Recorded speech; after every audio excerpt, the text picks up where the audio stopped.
என்னம்மா கோயிலுக்குள்ள போகாம இங்க உட்கார்ந்துட்டு இருக்க? கும்பிட போன தெய்வம் குறுக்க வந்துருச்சு. யார சொல்ற நீ? புரிய வேண்டியவங்களுக்கு புரிஞ்சா சரி. என்னம்மா இங்க உட்கார்ந்துட்டு இருக்கீங்க? சர்டிபிகேட்ஸ் கொடுக்கலான்னு வீட்டுக்கு போனேன். நீங்க கோயிலுக்கு போறதுக்கு தான் சொன்னாங்க. சத்யா காலேஜ்லயே ஃபர்ஸ்ட் மார்க் வாங்கின பையன். லா காலேஜ்லயும் இடம் கிடைச்சிருக்கு. ஆனா இன்னைக்கு தூக்கு கைத்து முன்னாடி நிக்கிறான். எல்லாம் கனவு மாதிரி இருக்கு. அவன் தப்பு பண்ணிருப்பான்னு என்னால நினைச்சு கூட பார்க்க முடியல.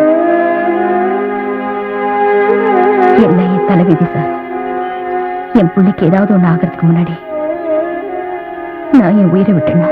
நோ நோ நோ நோ, தயவு செஞ்சு அந்த மாதிரிலாம் சொல்லாதீங்கம்மா. நமக்கு மேல கடவுள் இருக்கார். அந்த நம்பிக்கைலாம் இவங்களுக்கு இல்ல சார்.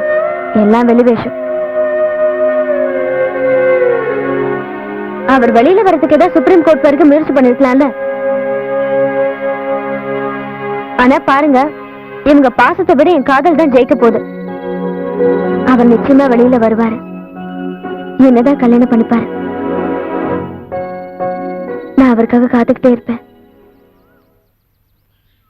விஜய், என்னம்மா சொல்ற? இங்க இருக்கிறவங்கள தைரியமா இருக்க சொல்லுங்க.